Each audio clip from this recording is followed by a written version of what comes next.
come today in front of me OnePlus Nord CE 5G, and I'll show you how to turn off always on display function on this device.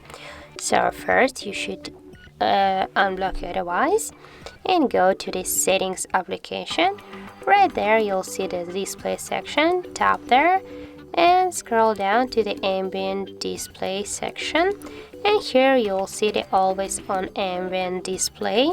Go there, and here we got the all day, and just to turn off the AOD function on your device, switch the all day to the off. And now we'll check that. Yeah, as can you see, we just disabled the AOD function on the OnePlus Nord CE 5G. So that's how it looks. If you find this video helpful, remember to leave a like, comment and subscribe our channel.